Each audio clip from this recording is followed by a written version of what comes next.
kita sudah merangkum nih beberapa pertanyaan dari kawan-kawan non-ASN terkait pertanyaan akun saya, bagaimana ya saya salah upload segala macam. Nah, ini ada rangkuman pertanyaan pendaftaran. Ini hanya sekedar mendata saja. Sebanyak apakah tenaga non-ASN di instansi gitu ya, karena kami di Menpan dan BKM tidak punya datanya nih selama ini. Kita mau mengambil kebijakan ke depan, tidak tahu kondisinya seberapa banyak sih sebetulnya tenaga non-ASN yang ada gitu, di instansi. Sobat BKM jangan khawatir ya, belum ikut dalam pendataan non-ASN ya, karena belum tentu juga ini juga dipakai untuk seleksi datanya ya Mbak ya.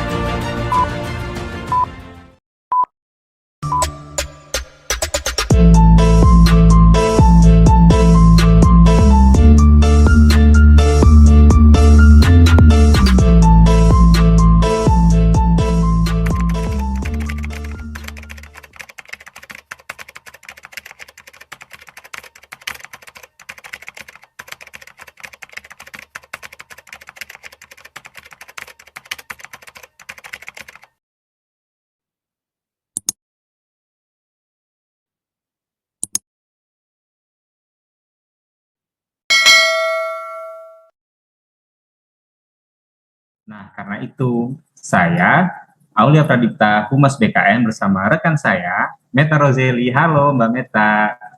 Halo. Halo.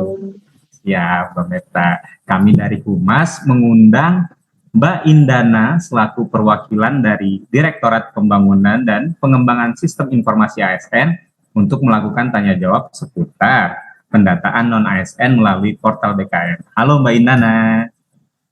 Halo Sobat BKN. Sehat Mbak Indana? Alhamdulillah, Alhamdulillah sehat. Nah, kita sudah merangkum nih beberapa pertanyaan dari kawan-kawan non-ASN terkait pertanyaan akun saya, bagaimana ya saya salah upload segala macam. Nah, ini ada rangkuman pertanyaan pendaftaran non-ASN dari media sosial, telepon, dan email yang masuk ke Humas BKN. Untuk pertanyaan pertama, ini akan ditanyakan oleh Mbak Meta Roseli. Silakan Mbak Meta. Baik, terima kasih Mas Aul. Sobat BKN tuh banyak yang tanya di media sosial BKN ya, baik itu di Instagram, Facebook, Twitter nih Mbak Indah. Nah, kebanyakan itu pertanyaannya itu teknis ya. Nah, salah satunya itu saya bacain ya. Katanya nih, kami sudah menyelesaikan pendaftaran dan meresum katanya. Namun ada dokumen yang salah dan atau belum diupload. Nah, misalkannya nih foto yang diuploadnya tuh merah, nah tapi seharusnya itu biru. Nah, bagaimana mekanisme untuk memperbaiki hal tersebut? Itu gimana tuh Mbak Indah jawabannya tuh? Ya, baik. Jadi gini ya, kalau di tenaga non-ASN sudah melakukan pembuatan akun, kemudian melakukan pendaftaran, mengisi data, riwayat pekerjaan, kemudian dia resum dan submit, itu sudah tidak bisa lagi mengupdate. Tetapi kita di sistem sediakan sebetulnya di sisi instansi untuk meriset lagi. Cuma nanti berarti tenaga non-ASN-nya harus kontak langsung ke instansi untuk melakukan riset. Tetapi yang perlu digarisbawahi adalah kalau kesalahannya seperti pas foto. Pas foto itu memang di awal kita dituliskan harus latar biru. Tapi ternyata banyak yang upload latar belakang merah. Nah, jadi akhirnya untuk pas foto kita bebaskan selama memang fotonya formal ya, jadi masih boleh untuk background kita nggak cek gitu. Oke, sip Mbak Indana. Berarti kalau sudah resume itu sebenarnya sudah tidak bisa diperbaiki ya sebenarnya. Ya, bisa ya itu tadi lewat admin, tapi harus dari awal lagi. Nah itu kan berarti nanti adminnya bersedia atau tidak ya di instansi, dan mungkin nanti dilihat dulu kesalahannya, ataupun tanpa harus meriset bisa dibantu mengupdate data dari sisi admin, tapi memang tidak semua data bisa diupdate oleh adminnya. ada data-data pribadi seperti misalnya tempat tinggal, gelar, kayak gitu ya, itu kan isiannya oleh tenaga non-ASN-nya sendiri. Nah, kalau seperti itu salah dan memang diakomodir oleh instansi untuk diperbaiki, maka nanti instansi harus melakukan riset terlebih dahulu, baru nanti bisa membuat akun lagi dari awal. Jika memang kesalahannya terkait tempat tanggal lahir, nama dan segala macam, itu yang punya wewenang adalah admin instansi untuk meriset ya. Jadi tidak ke BKN pusat. Lalu juga kemarin nih banyak yang tanya pas foto harus latar biru, ternyata banyak yang merah. Jadi akhirnya dari kita bebaskan, mau latar biru boleh, latar merah boleh, selama itu foto formal dan sopan. Seperti itu ya Mbak Indana berarti ya? Ya, betul Mas Al. Seperti itu ya kawan-kawan Sobat BKN. Kalau untuk yang sudah upload latar biru jangan khawatir, jadi bisa kok, bisa dibolehkan. Lalu kedua nih ada pertanyaan juga nih Mbak Indana. Nih jadi ada tenaga non ASN sudah menyerahkan data-data yang diperlukan dalam pendataan ASN. Tapi sampai saat ini belum bisa melakukan pembuatan akun pendataan ASN dengan alasan belum didaftarkan oleh admin. Nah, itu bagaimana ya solusinya? Silakan Mbak Ida. Ya, baik. Jadi ini agak berbeda ya dengan kalau kita biasa seleksi CASN. Kalau itu kan memang dari awal yang melakukan pendaftaran adalah pesertanya gitu ya, calon.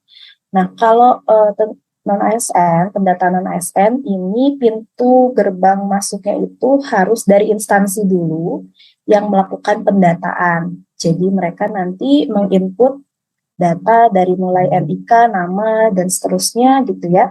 Kalau sudah terdata, masuk ke listing instansi tersebut, baru nanti tenaga non-ASN-nya bisa membuat akun. Jadi selama instansinya belum mendata NIK tersebut, kita kuncinya by NIK ya. Kalau NIK-nya belum ada, belum didata oleh instansi, maka tidak bisa melakukan pembuatan akun. Berarti kalau motifnya seperti itu di aplikasi, harus kontak instansinya gitu. Kenapa saya belum didata? Oke, berarti itu data awalnya adalah NIK, benar ya Mbak Indana? NIK itu akan didaftarkan oleh admin instansi. Nah, berarti untuk begini solusinya berarti harus ke admin instansi masing-masing ya? Ya, takutnya ada kendala juga gitu di instansi ketika melakukan pendataan, seperti ketika dikonekkan ke data Dukcapil gitu ya, tidak sesuai, entah itu misalnya antara NIK dengan nama atau dengan tanggal lahirnya tidak sesuai, atau misalnya ada NIK-nya ditemukan tapi tidak aktif dan lain-lain. Jadi kadang memang harus diperbaiki dulu ke Dukcapil, makanya perlu dikonfirmasi lagi gitu ke instansi, atau malah memang belum memenuhi syarat sesuai SMM-PAN itu untuk dilakukan pendataan, makanya tidak diinputkan oleh instansi.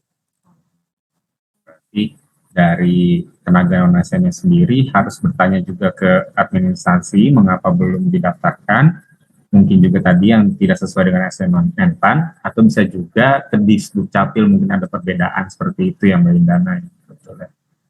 Itu ada pertanyaan lagi, apalagi nih Mbak Meta? Oke, pertanyaan selanjutnya nih Mbak Indah.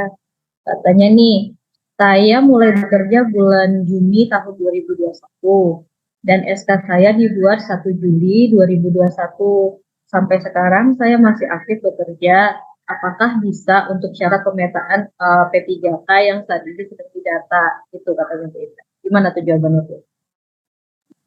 Baik, jadi perlu diingat pendataan non-ASN ini hanya sekedar mendata saja sebanyak apakah tenaga non-ASN di instansi gitu ya, karena kami di Menpan dan BKN tidak punya datanya nih selama ini. Kita mau mengambil kebijakan ke depan, tidak tahu kondisinya seberapa banyak sih sebetulnya tenaga non-ASN yang ada gitu di instansi.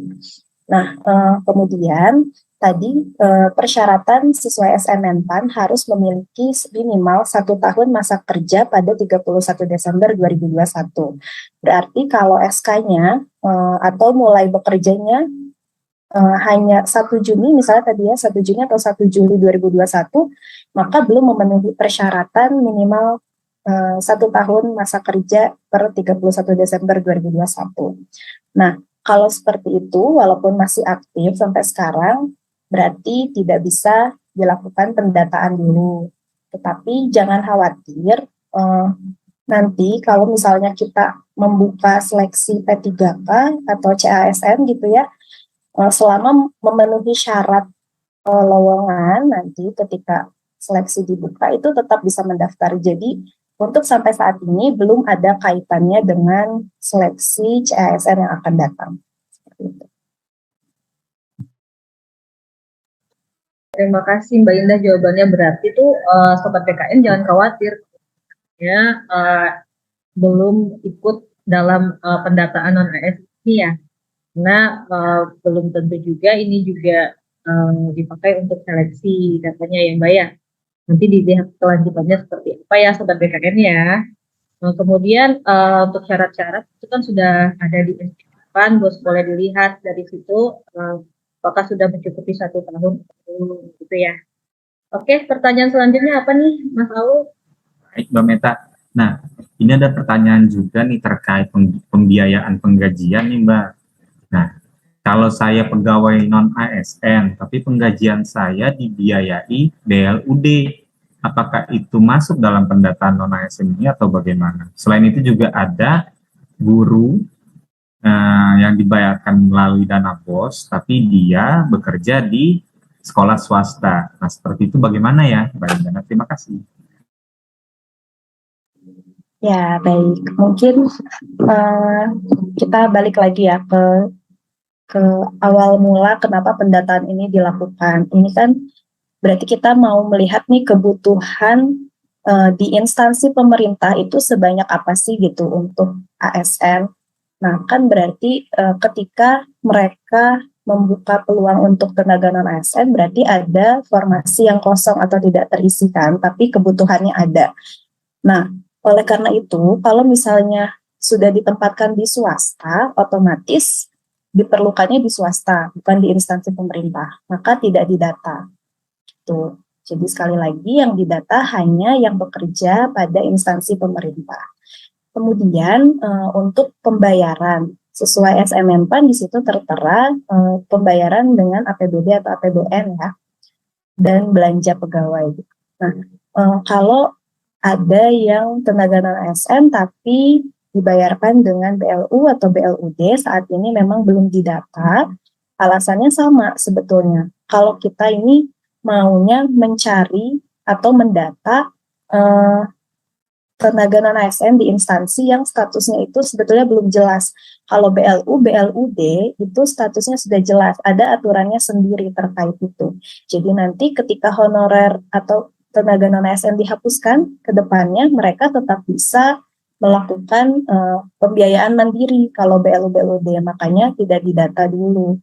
Nah, beda halnya dengan misalnya guru gitu ya, yang cuma dibayarkan 300.000, 200.000. Nah, itu kan kita mau tahu nih kondisinya di lapangan itu seperti apa, karena mereka itu dibiayai APBD tetapi kenapa tidak sesuai gitu ya dengan yang seharusnya gitu kan. Kalau di aturan gaji P3K atau PNS kan sudah jelas ya gajinya berapa.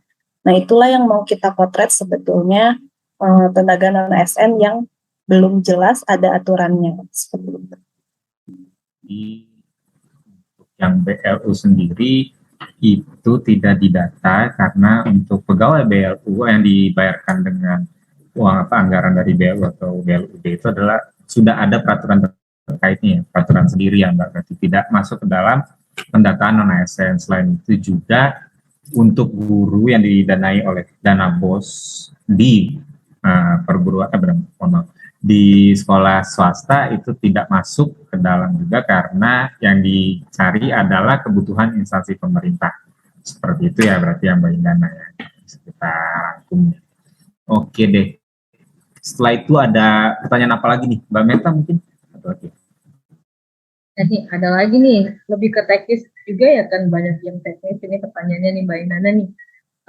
Kenapa dalam penginputan riwayat pekerjaan yang bisa tersimpan cuma masa kerja selama 5 tahun katanya gitu. Sedangkan masa kerja lebih dari 10 tahun. Yang bisa diinput itu hanya 5 tahun itu kenapa katanya gitu. Dan banyak juga nih sobat-sobat BKN ini yang inputnya hanya 1 tahun riwayat kerja. Nah itu banyak juga itu yang telepon ke BKN ya, tanya juga di media sosial karena dia lupa untuk upload yang tahun-tahun sebelumnya gitu. Namun dia sudah melakukan submit atau resume. Nah, itu gimana itu Mbak Indah? Ya, baik. Jadi kenapa cuma 5 tahun? Itu memang alasannya sebetulnya kita pengen capture semua kalau bisa ya masa kerja. Tapi kan di setiap masa kerja itu kita perlu bukti SK, bukti pembayaran. Nah, 5 tahun aja tuh kadang mereka udah hilang gitu datanya. Makanya kita 5 tahun terakhir aja yang cukup. Dan alasan kedua memang kita tidak mau membebani storage ya, karena tenaga non ASN ini cukup besar jumlahnya, dan kalau satu orang aja satu file itu kan bisa maksimal 2 mega ya. Kalau dikalikan satu orang 5 riwayat dikali 1 juta dikali 2 mega, nah itu membebani storage yang cukup besar. Jadi memang kita batasi maksimal sampai dengan 5 riwayat.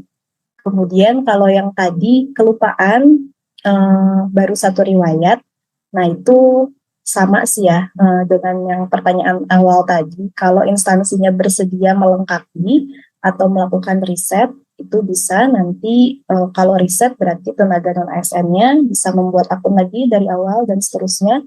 Tapi kalau instansi bersedia melengkapi riwayatnya dengan mungkin tenaga non ASN-nya sudah membawa bukti-buktinya gitu ya, jadi udah diserahkan ke instansi, tinggal input, itu juga bisa. Kalau sekali lagi kalau memang instansinya bersedia.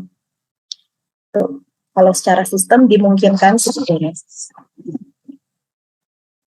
Oke, berarti jawabannya itu masih bisa dilakukan perbaikan ya Mbak ya, misalkan admin instansinya bersedia untuk melakukan Mbak ya. Silakan sobat BKN hubungin tuh admin instansinya, cari tahu ya kan, minta tolong sama admin instansinya masih bisa diperbaiki atau tidak gitu ya. Kemudian ada lagi nih pertanyaan Mas Aul, gimana? Ini ada juga nih pertanyaan nih Mbak Indah terkait sistemnya. Jadi mereka sudah menyelesaikan resume, mereka sudah log out, tapi mereka lupa cetak kartu informasi akun pendataan tenaga non ASN. Nah itu mekanisme untuk mencetaknya gimana ya? Karena ternyata mereka nggak bisa.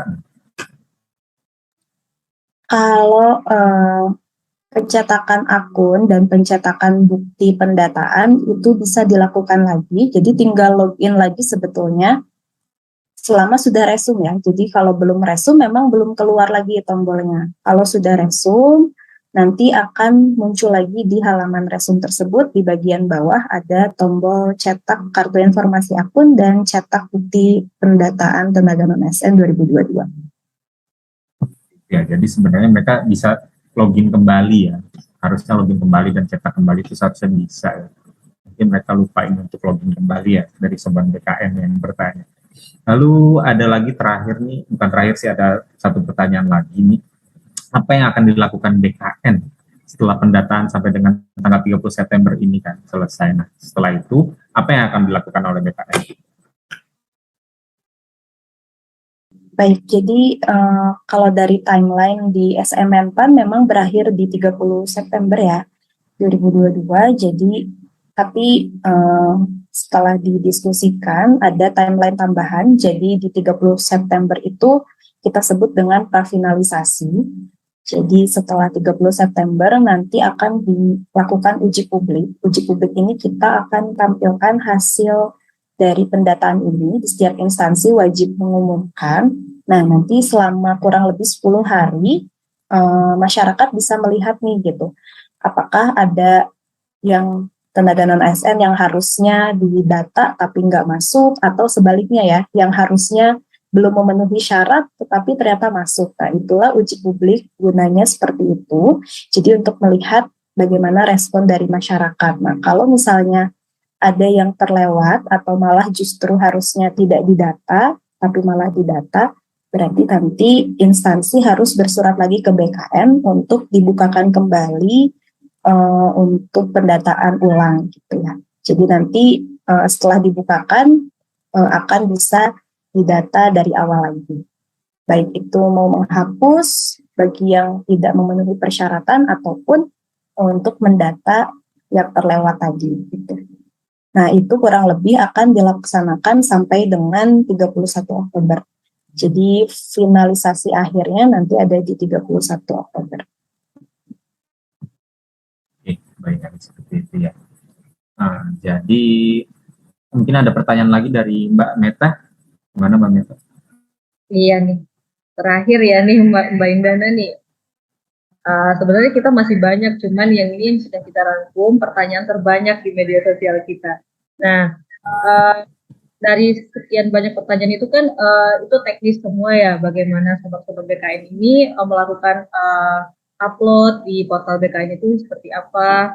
Nah, menurut Mbak Indana nih, gimana tips dan triknya untuk sobat-sobat BKN agar mereka tuh tidak salah lagi dalam penguploadan, karena ini kan untuk kelanjutannya mungkin nextnya teman-teman ada yang nanti mau ikut seleksi. Nah, sama sebenarnya portal yang diisikan itu kan seperti itu juga. Nah, agar tidak salah-salah upload itu apa nih tips dan triknya dari Mbak Indana? Begitu Mbak Indana. Apa ya, ya paling dikumpulin dulu kali ya, kan kita udah tahu, sama-sama tahu data awal yang diinput harus memenuhi 1 tahun masa kerja gitu ya, dan syarat-syarat lainnya sesuai SMM-PAN itu dicari, berarti SK dan juga bukti bayarnya. Nah, riwayatnya juga sama, itu dikumpulkan berarti 5 tahun, karena tenaga non-ASN ini beda-beda ya, ada yang 5 tahun itu terus-terus gitu sebagai tenaga non-ASN. Ada juga yang terputus-putus. Nah, berarti itu dicari 5 riwayat terakhir, kurang lebih seperti itu ya. Jadi dikumpulkan dulu semua buktinya, SK-nya, baru nanti di-input ke dalam sistem. Jadi biar kita nggak lupa gitu. Jangan lupa juga ketika resume itu dilihat lagi, dicek lagi data dirinya sudah sesuai atau belum, kemudian bukti uploadnya sudah sesuai atau belum. Selama belum sesuai atau masih ragu, jangan dulu klik resume gitu kan, karena tidak sekali jalan ya. Jadi kalau melengkapi data itu ketika kita baru sampai tahap biodata misalnya, mau log out dulu, mau cari dulu misalnya berkasnya belum lengkap, itu bisa nanti dilanjut lagi, login lagi. Jadi nggak harus sekali jalan sampai resume gitu. Kalau keburu-buru biasanya malah kelewat gitu. Dan juga yang foto tadi, ada juga tuh foto yang salah, malah ngupload KTP, harusnya pas foto. Nah, itu banyak kayak gitu. Nah, itu juga berarti harus diperhatikan lagi sebelum menyelesaikan pembuatan akun di awal, itu harus dicek lagi. Karena setelah upload kan kita bisa tuh cek lagi sebetulnya yang diupload sudah bagus atau belum filenya. Takutnya juga ada yang crash gitu ya ketika uploadnya, atau salah upload kayak tadi kasusnya. Nah, jadi karena pas foto dan KTP ini nggak bisa diganti lagi setelah pembuatan akun, itu harus hati-hati di awal juga. Itu sih mungkin, dan good luck. Ingat ini pendataan aja, jadi kita juga sebetulnya nggak terlalu verifikasi dokumen kayak foto gitu ya, jadi memang berdoa aja, mungkin nanti semoga kebijakan kedepannya bisa lebih baik untuk semua. Iya, jadi seperti itu ya sobat-sobat BKN, gimana tips dan triknya dari Mbak Indana nih agar kita tidak salah-salah lagi dalam mengupload data di portal BKN ke data BKN. Itu Mas Aulia. Iya. Maaf, tapi ini ada satu lagi pertanyaan yang menurut saya bagus nih ditanyakan oleh siapa tadi namanya? Ada di YouTube kita yang sedang kita live ini. Ada satu lagi, mohon maaf nih Mbak Indana. Mau tanya, yang di-input 5 riwayat terakhir itu dari tahun 2017 sampai 2021 atau sebenarnya dari 2018 sampai saat ini sedang bekerja, karena dari BKD itu ada yang menyampaikan dari 2022. Mohon penjelasannya Mbak Indana, bagaimana? Ya, betul ya. Jadi kita nggak batasi sih sebetulnya. Jadi boleh 5 tahun itu sampai M-nya 2021 atau juga 2022. Tapi baiknya memang yang 2022 itu diinputkan ke dalam sistem sebagai bukti bahwa yang bersangkutan memang masih aktif sebagai tenaga non ASN hingga sampai saat ini. Oke, berarti sampai 2021 sebenarnya boleh, tapi baiknya memang sampai 2022 sebagai bukti bahwa tenaga non ASN itu bekerja sampai sekarang seperti itu ya. Karena memang Menpan sendiri bilang seperti itu ya, yang bekerja sampai dengan hari ini. Oke deh, mungkin itu kita bisa wrap up dulu ya Q&A kali ini. Terima kasih Mbak Indana atas waktunya sudah mau menyempatkan waktu bersama Humas BKN untuk melaksanakan Q&A, tanya jawab seputar sistem pendataan non ASN. Untuk menutup acara kali ini, billahi taufiq wal hidayah. Wassalamualaikum warahmatullahi wabarakatuh.